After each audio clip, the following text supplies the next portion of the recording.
Lukas pasal 12 ayat 1 sampai dengan 12. Begini bunyi firman Tuhan. Pengajaran khusus bagi murid-murid.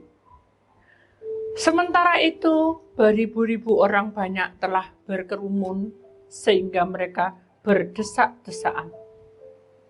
Lalu Yesus mulai mengajar pertama-tama kepada murid-muridnya. Katanya, waspadalah terhadap ragi, yaitu kemunafikan orang Farisi. Tidak ada sesuatu pun yang tertutup, yang tidak akan dibuka. Dan tidak ada sesuatu pun yang tersembunyi, yang tidak akan diketahui. Karena itu, apa yang kamu katakan dalam gelap akan kedengaran dalam terang. Dan apa yang kamu bisikkan ke telinga di dalam kamar akan diberitakan dari atas atap rumah. Aku berkata kepadamu, hai sahabat-sahabatku, janganlah kamu takut terhadap mereka yang dapat membunuh tubuh dan kemudian tidak dapat berbuat apa-apa lagi. Aku akan menunjukkan kepada kamu siapakah yang harus kamu takuti. Takutilah dia yang setelah membunuh mempunyai kuasa untuk melemparkan orang ke dalam neraka. Sesungguhnya aku berkata kepadamu, takutilah dia. Bukankah burung pipit dijual 5 ekor 2 duit? Sungguh pun demikian tidak seekor pun daripadanya yang dilupakan Allah. Bahkan rambut kepalamu pun terhitung semuanya. Karena itu, jangan takut, karena kamu lebih berharga daripada banyak burung pipit. Aku berkata kepadamu, setiap orang yang mengakui aku di depan manusia, Anak Manusia juga akan mengakui dia di depan malaikat-malaikat Allah. Tetapi, barang siapa menyangkal aku di depan manusia, ia akan disangkal di depan malaikat-malaikat Allah. Setiap orang yang mengatakan sesuatu melawan Anak Manusia, ia akan diampuni. Tetapi barang siapa menghujat Roh Kudus, ia tidak akan diampuni. Apabila orang menghadapkan kamu kepada majelis-majelis, atau kepada pemerintah-pemerintah, dan penguasa-penguasa, janganlah kamu khawatir. Bagaimana dan apa yang harus kamu katakan untuk membela dirimu. Sebab pada saat itu juga Roh Kudus akan mengajar kamu apa yang harus kamu katakan. Bapa,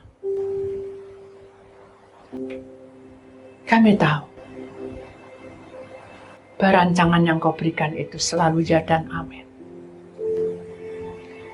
Walaupun kami seringkali bertanya, apakah benar saya ini melangkah? Ataukah mungkin saya harus menunggu? Engkau yang bicara, Engkau yang bertindak, Engkau yang mendengar, Engkau yang mengadakannya, Engkau yang berkehendak, Engkau juga yang akan membuka jalan. Inilah saatnya. Firman yang keluar dari lidah bibir seorang hamba yang kau urapi. Maka engkau yang berdiri tegak, engkau yang hadir di tengah-tengah kami. Bicaralah dan kuasai hambamu, karena hamba tidak bisa berbuat apa-apa. Di dalam nama Tuhan Yesus, Putra Allah yang tunggal, yang percaya, mari kita sama-sama berkata, amin. Beri kemuliaan Tuhan, saudara. Silakan duduk kembali. Shalom. Puji nama Tuhan, saudara. Temanya tetap rohani kering, ekonomi goyah. Ya. Judulnya adalah Ragi Farisi. Mengapa kita mengambil judul itu? Karena kita tahu bahwa hidup kita seringkali seperti orang-orang Farisi. Apa itu? Orang Farisi adalah orang yang mengerti tentang firman Tuhan, tahu akan keadaan di dalam baitnya. Tahu apa yang dilakukan, harus begini, harus begitu, lengkap. Itulah orang Farisi. Tetapi selalu bertentangan dengan Allah. Kenapa? Karena dia merasa pandai, dia merasa mampu, dia merasa bisa, dia juga merasa bahwa ini yang benar, kamu yang salah. Itu saudara, jadi makanya ayat masnya adalah Lukas 12, pasal 12 ayat 7. Bahkan rambut kepalamu pun terhitung semuanya, karena itu jangan takut. Karena kamu lebih berharga daripada banyak burung pipit. Amin. Amin. Jadi kita tahu bahwa ciptaan yang paling sempurna di tengah-tengah kita ini adalah Allah yang menciptakan hidup kita. Saudara, sesuatu di dalam hidup kita ini, saudara, kalau kita bilang ragi, kemunafikan, ya saudara, itu diumpamakan tentang hidup yang berpura-pura karena takut kehilangan wajah di depan orang. Jadi, orang yang berpura-pura itu selalu mukanya selalu baik, tapi di belakangnya selalu menjelek-jelekan orang. Kemudian kita tahu bahwa ragi, ketakutan itu adalah rasa takut berlebihan pada manusia yang membuat iman kita ini kecil, ya. Jadi rodok gak percaya gitu. Bener enggak ini gitu. Makanya kita tidak boleh terjadi hal-hal seperti itu. Amin, ya. Demikian juga di sini katakan lawannya adalah kepercayaan penuh pada Allah yang menjaga. Jadi kalau kita punya ragi Farisi, kita harus melawan supaya kita menjaga iman kita, supaya hidup kita ini bermakna di hadapan Tuhan, bukan bermakna di hadapan Allah, saudara. Mari kita akan mempelajari satu ayat demi satu ayat. Kenapa? Karena di dalam dunia ini, saudara, yang tidak sempurna hidup kita, ya saudara, langkah kita ini, ya, kita sadar bahwa apa yang kita miliki, ya saudara, tidak bisa sama dengan orang di sebelah kita. Jadi tidak semuanya bisa kita miliki, tetapi semua yang bisa, yang kita punya, kita syukuri. Itu ya saudara, jadi kita tidak boleh ada keirian dan sesuatu yang membuat kita menjadi kecewa karena ABC kok berbeda-beda. Mari kita prioritaskan Allah dalam segala perkara. Mengapa? Karena di sini dikatakan bahwa waspadalah terhadap ragi, yaitu kemunafikan orang Farisi. Jadi, kalau kita tahu bahwa kita adalah orang pilihan Allah, kita sudah tahu benar bagaimana cara kita pelepasan, ya. Kita sudah tahu benar bagaimana cara kita itu mengutarakan untuk berdoa, untuk minta pengampunan, ya, semuanya disediakan oleh Allah. Kita sudah lakukan, tetapi kita sok tahu sehingga kita ngatur-ngatur diri kita sendiri tanpa kita beritahu kepada Tuhan. Nah, itulah yang berbahaya. Kenapa? Karena Tuhan sudah bilang tidak ada sesuatu yang tertutup yang tidak akan dibuka. Jadi semuanya mungkin saudara akan menutup diri, saudara mungkin cakar-par beda. Akhirnya kan begitu dibuka tidak ada isinya apa-apa. Ya, bahkan Tuhan katakan tidak ada sesuatu yang tersembunyi yang tidak diketahui. Jadi kita sadar bahwa hidup yang hanya sekali ini kita gunakan dengan baik-baik supaya dalam kegelapan pun kita akan mendapat terang dari Allah. Bahkan kalau kita ini mendengar bisikan suara-suara gosip, ya, dari kamar pun sampai Tuhan katakan diberitakan dari atas atap rumah pun, aku tetap setia. Maka itu dikatakan, sahabat-sahabatku, jangan kamu takut, ya, terhadap mereka dapat membunuh tubuhmu. Membunuh tubuh itu adalah sakit hati, disakiti, benci, kejengkelan. Nah, itu membunuh tubuh, saudara. Tubuh kita hingga menjadi tidak pas, langkahnya tidak tepat. Kemudian kita tidak bisa berbuat apa-apa lagi. Kenapa? Karena posisi kita menjadi lemah. Maka itu kita tahu bahwa kalau kita takut pada Tuhan, kita harus takut sungguh-sungguh. Takutlah pada Dia. Ya, kenapa? Karena Dia itu yang membunuh, tapi Dia juga berhak, Allah berhak untuk membuang manusia ke neraka atau ke surga. Jadi mari kita imani sampai Tuhan berkata bahwa bukankah burung pipit dijual 5 ekor 2 duit? Ya, maksudnya adalah seluruh binatang tuh ya. Walaupun kita orang bilang kita beli binatang, kita beli pakai uang, gitu kasarannya. Tuhan katakan bahwa Allah tidak melupakan semua ciptaannya. Itu binatang, saudara. Apalagi kita, sampai dikatakan bahwa rambut kepalamu ini terhitung semuanya oleh Allah. Karena itu jangan takut. Kenapa? Karena kamu lebih berharga daripada burung pipit. Jadi mari kita mengimani bahwa semua orang, setiap orang mengakui dirinya di depan manusia. Ya, anak manusia itu adalah Allah atau Yesus Kristus sebagai juru selamat, maka Allah pun mengakui bersama malaikat-malaikat bahwa kamu adalah milikku. Itu yang intinya, jadi bukan imbal balik, tapi memang itu adalah janji Allah kepada orang-orang yang setia. Tetapi kalau kita menyangkal ya di depan manusia, maka malaikat-malaikat pun juga tidak akan mengenal kita. Kan benar, saudara, kata-kata itu. Bukan itu suatu kutuk, bukan. Tetapi itu adalah kita melawan daripada kebenaran Allah. Bukan kodrat, saudara. Melawan karena kita benar-benar tidak mau memahami apa arti untuk cinta Tuhan. Paham, saudara? Ngerti maksudnya? Saya akan beri kesaksian supaya saudara tahu di ayat Lukas 12 ini. Suatu hari saya bertemu dengan seseorang yang saya tidak kenal. Rapi, anggun penampilannya. Saya pun juga terkesima dalam arti, gitu enggak, tapi wih, orang ini ya penampilannya kok bagus. Tidak lama kemudian datanglah ini perempuan satunya, laki-laki juga gitu. Jadi laki sama perempuan penampilannya bagus. Jadi orang dibilang sopan juga sopan, tapi ada sesuatu gaya tarik. Ya, jadi kayak foto model dia, jadi kayak menyenangkan, dilihat tuh menyenangkan. Bajunya, modelnya, gayanya bicara, gayanya ngomong, gayanya jalan itu menyenangkan. Tapi yang laki itu diem, banyak diem, tapi yang perempuan banyak cerewet. Tapi tenang.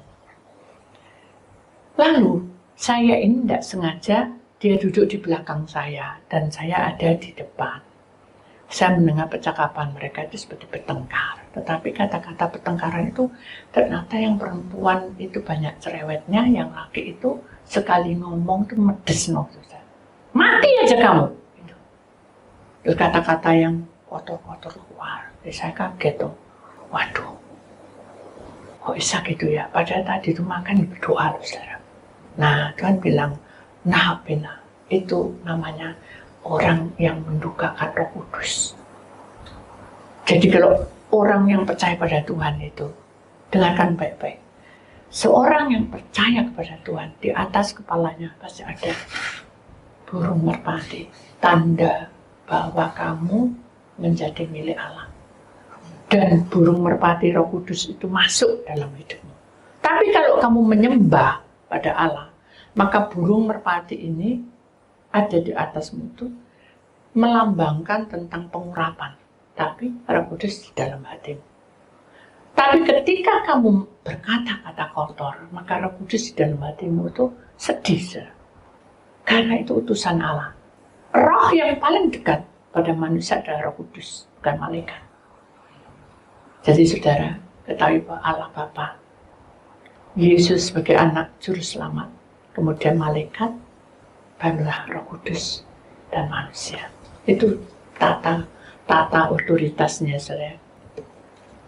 Kalau kita itu menjadi anak Allah dan kita melakukan itu, kira-kira ada berkat nggak? Halo? Nggak ada. Kosong. Nah akhirnya saya bilang gini, Tuhan, hari ini kok nggak enak ya, saya tak pindah, tapi kan jantung gue naik. Waduh, apakah saya harus berdoa? Nggak usah, dengerin naik. Ya udah. Hanya si perempuan ini berdiri, kemudian dia menyamping, jadi itu kan kursinya liter L. Jadi saya di sini, dia agak di depan, jadi saya kelihatan dia. Tadi kan di belakang, dan dia kakinya disimpangkan gini sambil membaca Quran tak apa, pokoknya dibaca. dia laki-laki ini tadi tiba-tiba melempar sesuatu sambil berkata kutuk, pergi kamu. Gitu. Kaget saya. Semua orang pasti ngeliat terus akhirnya gini, Tuhan kok ya malu-maluin bertengkar di keramaian gitu. Tolong Tuhan, dia adalah anak terangmu, anak Tuhan. Jagai Tuhan seperti biji mata Engkau. Akhirnya saya melihat sendiri saya.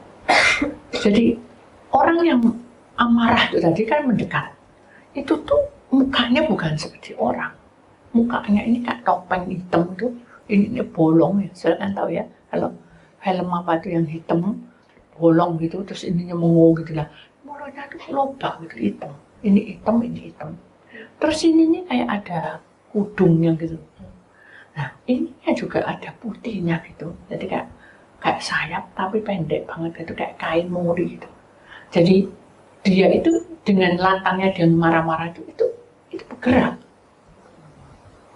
Serem kan? Saya gini, Tuhan, ini manusia apa setan? Betul tak? Dan bilang, lihat tenai, perhatian.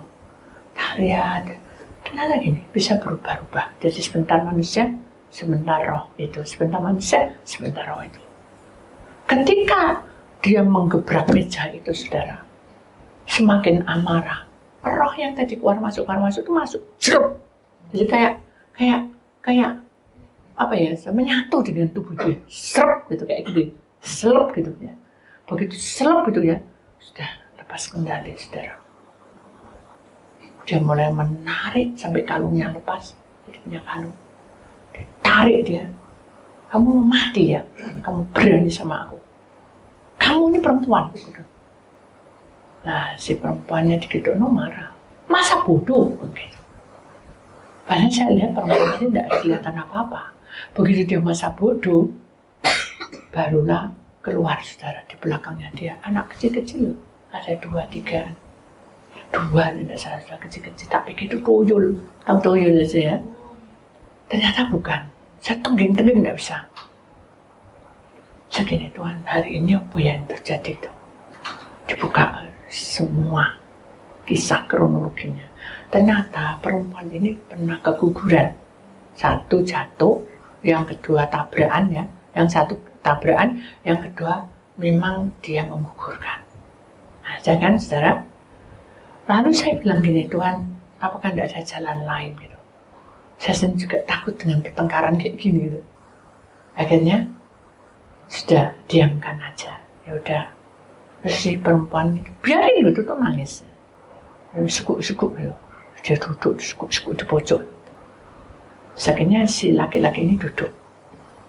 Lepas kendalinya duduk. Ketika dia duduk itu sambil memanggil nama Tuhan.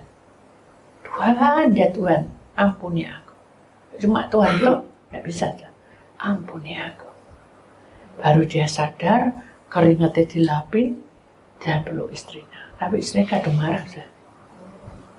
Nah pada saat dia berontak itu, saudara, anak kecil-kecil itu mengikat tubuh dia. Jadi sini dipegangi, sakit semua kan.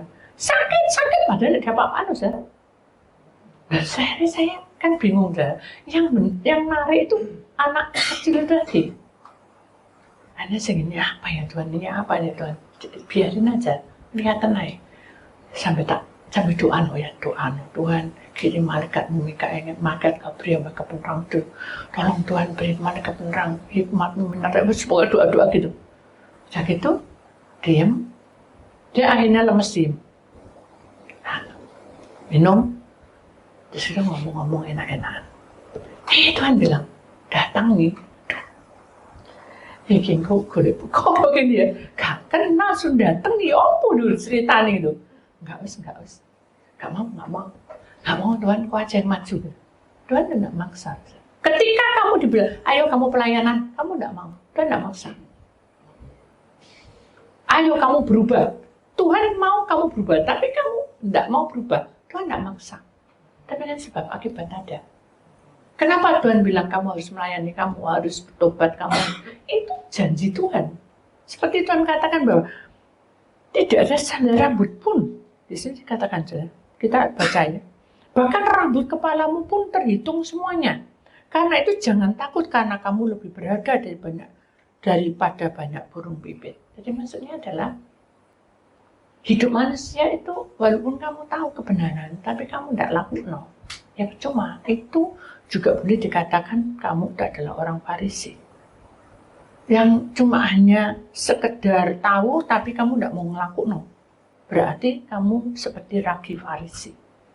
Jadi kamu nyebarno kebagusanmu dan kecantikanmu dan kemampuanmu, tapi kamu tidak punya apa-apa powernya untuk mengasihi Tuhan, untuk menunjukkan bahwa kamu ini adalah terangnya Kristus. Dan Tuhan, saya tidak mau. Saya mau pergi saja. Bukan saya diberhentikan gitu, enggak. Saya mau pergi. Kok yang jelala, orang itu datang ngasih minum. Bu, ini Bu minum itu. Oh, aku sudah minum kok dikasih minum kopi lagi. Saya bingung dong. Duh, Pak, ini Bu. Jadi kita lagi pergi. Gitu Pak. Bapak ini ngawur aja gitu. Ngedawur aja. Ngawur. Ya. Terus Tuhan bilang, jangan, kamu tidak boleh ngomong kayak gitu. Oh ya ampuni Tuhan. Tidak boleh bilang ngawur. Ya ampuni Tuhan. Memang aku buat itu keliru. Hah? Dibuat keliru untuk apa Tuhan? Ini loh pesanan orang itu kasih no sana. Aduh guys, ini bukan pelayan yang kopi ini. Sudah, ini cara supaya kamu bisa mendoakan. Ya wes lah, Tuhan aku ini hamba. Ya, kamu gedek-gedek gitu. Ngocek ya, kuyang-kuyang gitu. Tapi kalau dibentak dengan kata-kata yang kasar dari si lakinya tadi. Kuyang-kuyang gini. Maaf ya. Sembahyang gini. Ngeliatin saya. Yang laki itu ternyata matanya besar. Gitu kok saya ya. Saya gini aja dibilang melili. Jadi dia lebih lagi melontot itu. Aduh, amit-amit matanya gede gitu. Waduh Tuhan, ini aku dikunyah piye ya gigi gede-gede. Jadi saya kayak serigala gitu. Saya gini, maaf ya. Ini kopinya orangnya yang jual itu salah di meja saya. Tapi saya panggil-panggil dia lari, maksudnya dia jalan gitu. Ini ya kopinya. Oh ya, enggak apa-apa. Maaf ya, jadi malah melayani gitu. Si lakinya loh ramah, si perempuannya tuh diem, cucu terus. Karena kan dia habis marah. Baru, silakan duduk loh. Iki loh, gak kenal suruh duduk kan ya lucu dong. Oh enggak, sudah terima kasih loh Tuhan bilang, lo duduk. Oh, aku sih nyuruh. Aduh. Tuhan, ya sudahlah Tuhan, banyak cara kan, sudah banyak saya duduk, bingung saya duduk di sini jejer si lakinya, duduk ke sana kok sama ini gak sopan, hanya dengan Tuhan, saya duduk di mana, saya bilang itu, duduk biasa ya, saya duduk biasa. Maaf ya, menunggu apa di bandara? Saya bilang, oh menunggu pesawat, dan lagi di long, dan itu. Dia bilang gini, wah lor ngidul-ngidulmu, saya lagi di mana, Makassar, apa pokoknya cerita-cerita gitu. Ini si perempuannya gini, Papa, ini loh Pak ada KKR. Dia bayan gitu, Papa ini ada KKR Pak, pelepasan Pak. Kita ini kan katanya si pendeta itu gitu kan gitu. Kita ini kemasukan roh. Gitu. Nah. Dalam hati saya, ini aku bisa gitu kan. Tapi kan saya tidak boleh menonjol, saya tidak mau seperti orang Farisi. Ya wis Tuhan, kan tidak mau jadi hanya ibu kenal, bisa gitu. Ibu kenal sama pendeta ini? Iya, aku ya tidak ngerti, saudara saya bilang tidak tahu. Gitu. Ya, ibu mau didoakan loh. Aneh saudara, saya mau didoakan, maksud saya tidak mau sama pendeta. Loh ya lucu saudara. Jadi saya tidak apa-apa, kita saling mendoakan. Oke. Doamu, bagus secara doanya. Wah, semelayang-layang doa. Bagus. Penataannya bagus. Ya. Enggak ada orang hebat. Bagusnya. Begitu amin. Bu ibu yang mendoakan ganti saya doakan. Nah, akhirnya saya doa. Kan kalau masuk dunia roh doanya kan bahasanya berbeda. Dengan kuasa darah Yesus putuskan dukun, santet, kutuk itu tidak pernah. Dukun, santet, kutuk, roh jahat, roh kegelapan, roh keguguran. Ya tadi kan karena itu ada 2 anak itu keguguran. Roh keguguran, putus, buang ke tengah lautan lepas dan tidak bisa temui oleh manusia lagi. Amin. Mereka nongop. Amin. Bilang, amin. Yang 3 Tuhan. Loh ibu ini pendeta loh, aja gitu. Saya bilang, iya, hamba hanya kecil-kecilan kok. Terus dia cerita ngalor ngidul itu nggak masuk lah, bahwa dia harus berpasan. Karena ini roh ini, karena kamu pernah keguguran. Oh ya, aku pernah keguguran 2 kali. Kok bisa tahu ya? Ini saya cerita tentang kehidupan saya pada waktu saya koma. Setelah itu, merah. Tuhan bilang gini, kamu harus selesaikan malam ini. Aduh, ini pesawat sudah manggil saya. Sudah selesaikan. Nah, aku bilang, tinggal pesawat Tuhan. Ini logika saya. Kalau saya jadi orang Farisi, mesti saya ngeminter. Ini sudah terlambat, Tuhan ini tidak bisa. Tapi Tuhan bilang, tetap doakan dulu. Numpang tangan didoakan. Begitu doakan, doa puasa doa vakum. Hanya kita diundang. Nah, ini ceritanya mau diundang. Ternyata ada orang yang berpakaian dinas itu, dia ngasih hormat sama 2 orang. Silakan, katanya. Terus oh ya, masuk. Kamu pesawat apa? Ini pesawat ini.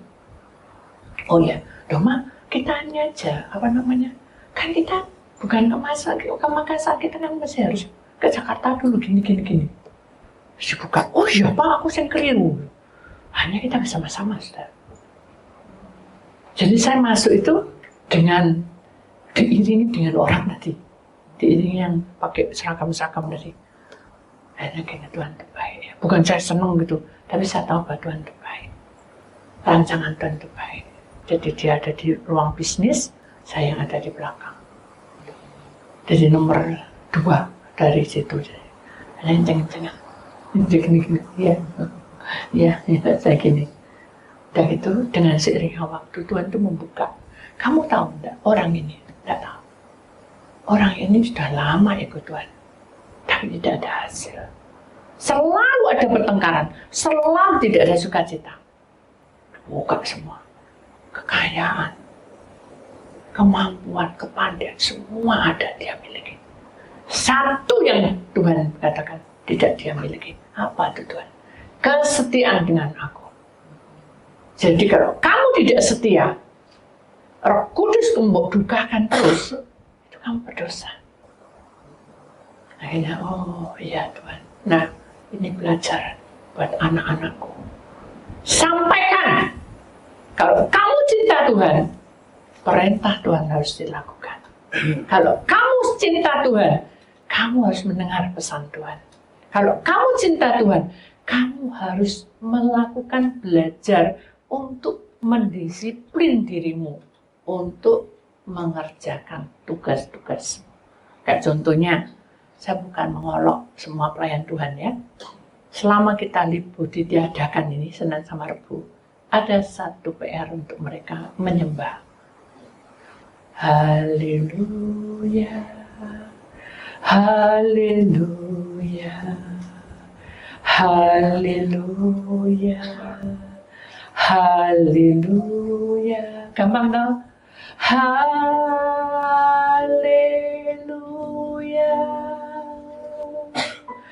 haleluya,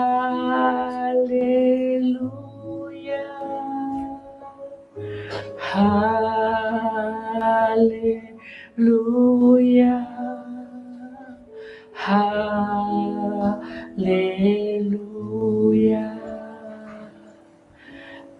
Kami memuji kebesaran-Mu. Ajaib Engkau, ajaib Tuhan, benar. Ajaib Tuhan, terima kasih Tuhan. Kami memuji kebesaran-Mu. Katakan ajaib. Ajaib Tuhan, ajaib Tuhan.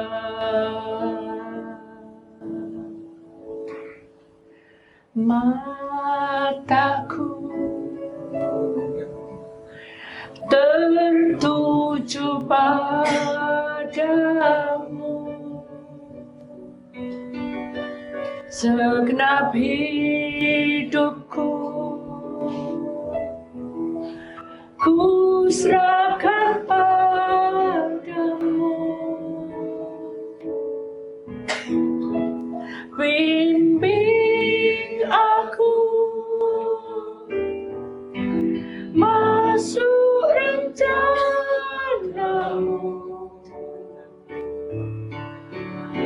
untuk membesarkan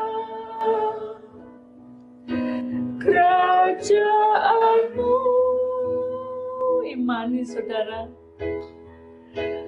ku mau mengikuti, benar kami mau ikut kehendak-Mu ya Bapa. Imani, ku mau selalu menyenangkan hati-Mu. Saudara, apa yang kamu rasakan? Gak ngerasakan apa-apa, bebal berarti. Betul nggak? Lah aku gak mikir loh, nyanyi. Itu namanya kamu mendukakan Roh Kudus. Ketika kamu bilang haleluya, apa yang kamu rasakan? Apa sih haleluya itu? Artinya apa? Besar penyertaan Tuhan itu. Betul nggak? Dari kamu sekarang mengenal Tuhan dan detik ini, pernah nggak saudara diberhentikan nafasnya? Gak pernah kan? Semenjak corona, pernah nggak kamu diserang? Enggak kan? Oh saya pernah Bu. Bersyukurlah karena kamu masih hidup. Betul nggak? Loh baru telepon loh saudara, nggak ada. Baru telepon ketawa-ketawa, nggak ada.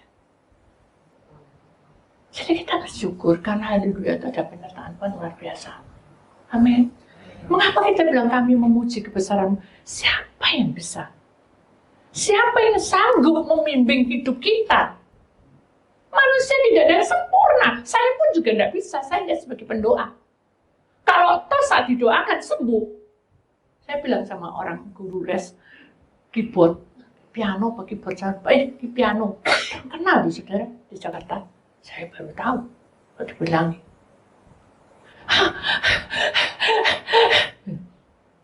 Suaminya yang telepon saya. Tidak kenal saya. Begitu doa tuh percaya. Akhirnya kami memuding dengan kebesaran. Ajaib kan Tuhan? Benar nggak? Benar nggak? Ajaib nggak Tuhan? Ajaib. Maka itu jangan pernah kita itu membiarkan roh yang tidak baik itu masuk. Kita akan menjadi orang munafik. Kenapa? Karena nggak sesuai dengan yang kamu minta. Hidupmu itu bukan kamu lagi. Tahu saudara? Nasib dan segala apapun kodrat itu bukan ada lagi milikmu. Hidupmu di tangan Tuhan. Kuasa Tuhan akan menyertai perjalananmu. Kalau toh kamu tidak goal, bersyukur. Itu. Benar nggak? Kenapa? Karena Tuhan itu punya rencana. Semua yang hidup di dunia ini, Tuhan bilang di sini. Kita akan baca supaya saya tahu. Bukankah burung pipit dijual 5 ekor 2 duit? Sesungguhnya, sungguh pun demikian. Tidak seekor pun daripadanya yang dilupakan oleh Allah. Oleh Allah. Tahu maksudnya? Tahu? Baru di ujung bumi, Tuhan tuh tahu binatang yang diciptakannya. Apalagi kamu, bahkan rambut di kepalamu, itu sudah satu, bukan satu pujian, satu peringatan bagi kita, anak-anak Allah. Jangan seperti orang Farisi. Tahu hukum Taurat, tahu hukum Allah, tapi gak dikerjakan. Malah kita menuntut atau diulang-ulang kesalahannya. Makanya ini tadi katakan apa? Berulang kali ya toh. Selalu kita punya masalah, tapi dosa podo sama, mencuri terus. Gak boleh saudara. Karena itu berbahaya. Saya masih ingat, akhirnya Dia menjadi hamba Tuhan. Dan saat ini juga masih calling dengan saya. Sekarang kita kisah lainnya. Ada seorang gadis, saudara ya. Dia ini ditinggal orang tuanya, jadi liar ya. Tapi dia sudah masuk dalam gereja dari kecil. Suatu ketika dia kenal dengan, dia sekolah di luar negeri, lalu dia kumpul dengan orang-orang yang nggak benar, akhirnya ditatu semua, saudara. Tapi tatuannya itu I love you, Yesus. Jadi tulisannya pakai Yesus semua, Yesus salib apa. Saya jadi geli. Melihat itu seperti kayak enggak pas. Saya tanya sama dia, kamu gitu tuh enggak sakit? Ya sakit, Bu, katanya. Terus apa yang membuat kamu senang? Aku bangga karena aku anak Tuhan. Oh, jadi kalau anak Tuhan harus ditato kan? Saya bilang gitu. Ya enggak, Bu, tapi mumpung enak gratis. Oh, jadi kamu pakai gratisan untuk menjual nama Tuhan kan? Loh, kok gitu, Bu? Adakah dalam firman Tuhan kamu ditato? Pakai Inggris semua, saya tidak tahu. Ini salib besar, bangga dia membuka dadanya, dibusungkan. Aku tidak cukup, tidak usah lihat. Terus kegerikan kerwokan, dia tunjukkan gitu. Malaikat, 2 malaikat. Apakah itu dilindungi? Halo? Halo? Ya. Itu melanggar. Hanya Tuhan bilang, terus no, karena rahimmu busuk.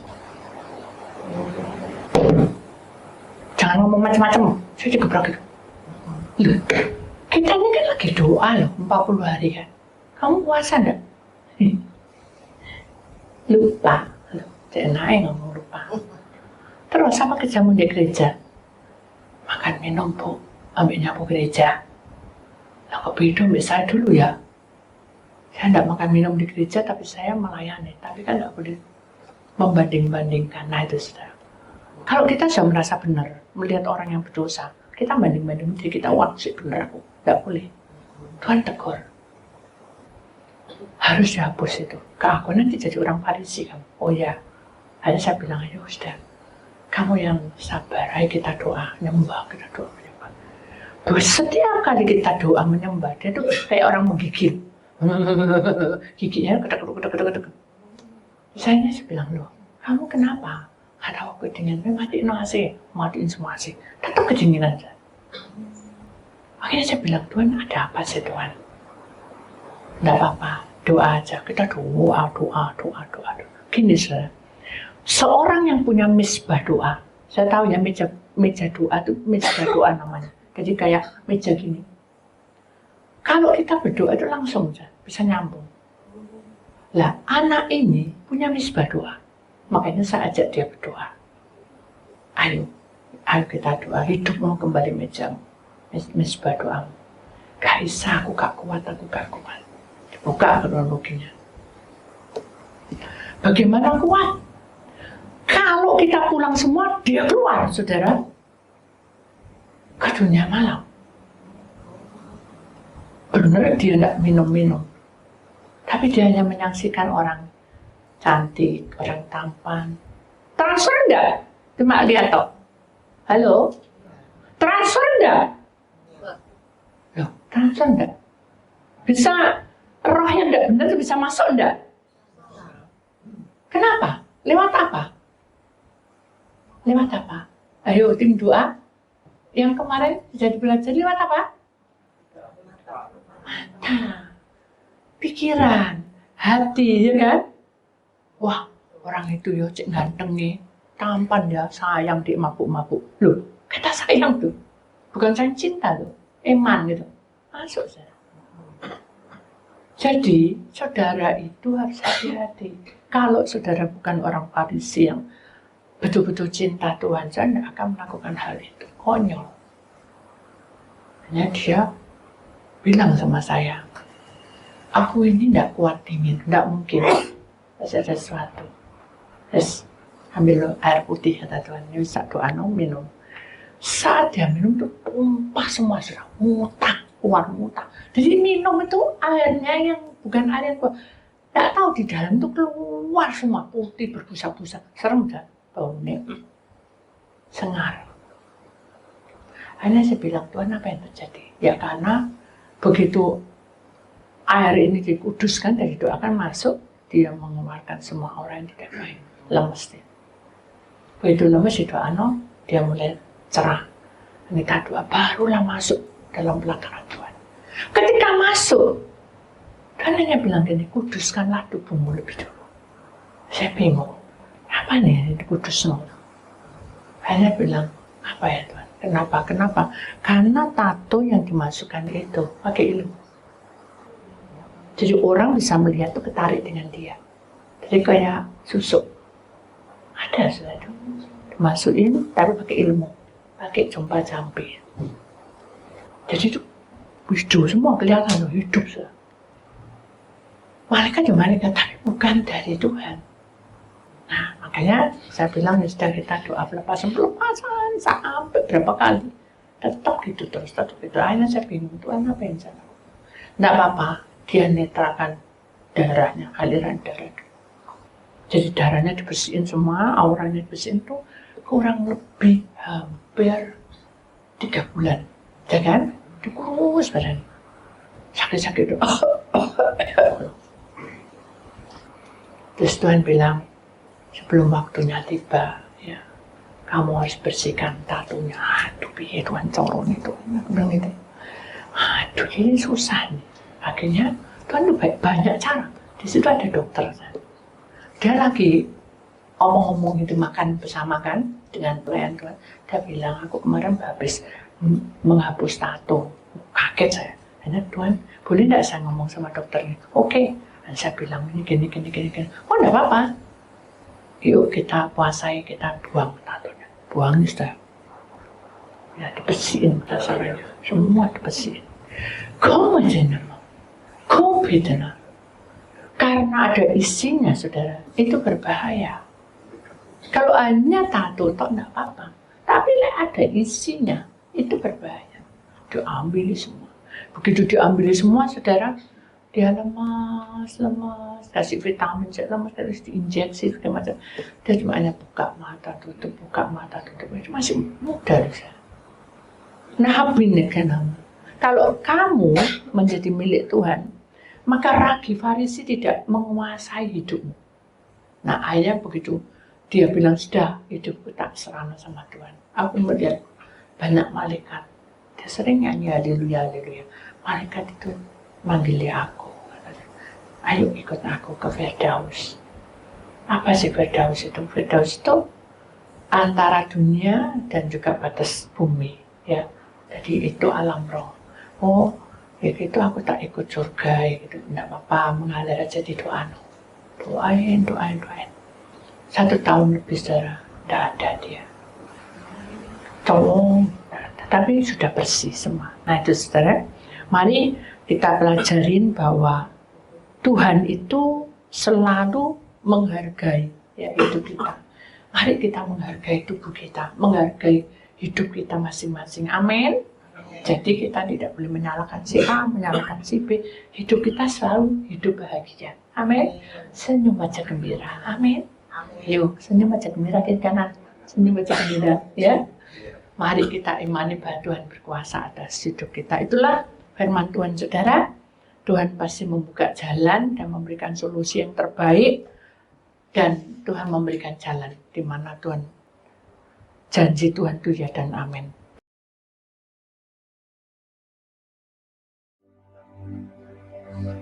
Tidak semuanya bisa dimiliki, tetapi semuanya bisa disyukuri. Tidak semua hal bisa digenggam. Semuanya ada keterbatasan. Tidak semua keinginan jadi kenyataan. Namun di balik kehilangan ada pelajaran. Kehampaan sering sekali menyisakan ruang bagi sesuatu yang lelah, bagi sesuatu yang lebih murni, yang datang bukan karena dipaksa, melainkan karena memang semestinya kita belajar bahwa hidup bukan tentang menimbun, melainkan tentang merasakan sekejap yang hadir bisa lebih bermakna daripada kepemilikan sepanjang masa. Pujian dan syukurku ku bawa padamu dengan rendah hati ku persembahkan. Terima kasih Bapa, Engkau baik. Sadar bila ku ada hanya karena anugerah, bukan karena kekuatanku. Katakan ku tahu, mari kita akan bangkit berdiri saudara. Ku tahu hidupku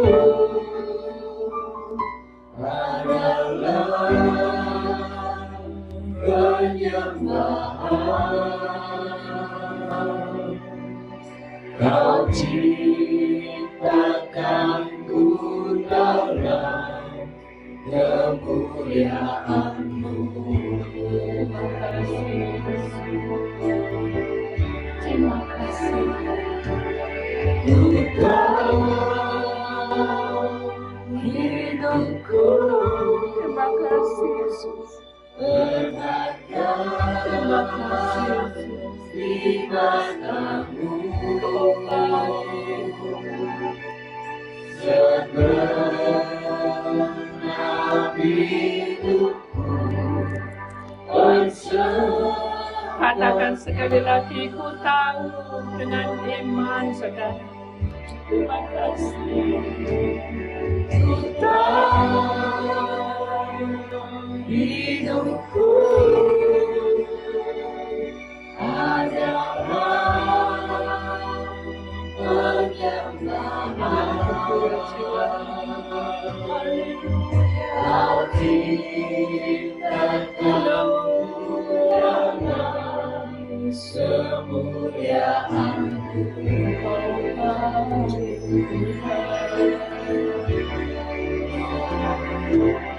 Ku tahu hidupku berharga di manapun.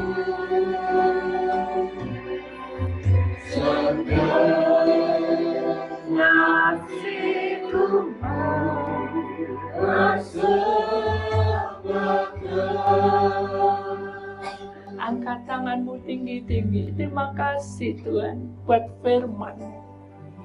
Terima kasih Tuhan buat pengertian tentang firman. Kami tahu bahwa kami belum bisa sempurna. Banyak kesalahan-kesalahan yang kami ulang-ulang dan ulang. Hari ini, ajari kami untuk memiliki kasih, memiliki saling memaafkan, memiliki kasih yang mula-mula dari Tuhan. Hingga kami menerima hujan berkat-Mu. Maka di dalam nama Tuhan Yesus Kristus, terimalah hujan berkat ini. Ladang hidupmu diberkati. Amin. Ladang rohanimu diberkati. Amin. Ladang pekerjaanmu diberkati. Amin. Ladang keluargamu diberkatinya. Amin. Ladang pelayananmu diberkatinya. Amin. Oleh bilur-bilurmu di atas kayu salib, Engkau sudah mementeraikan kami.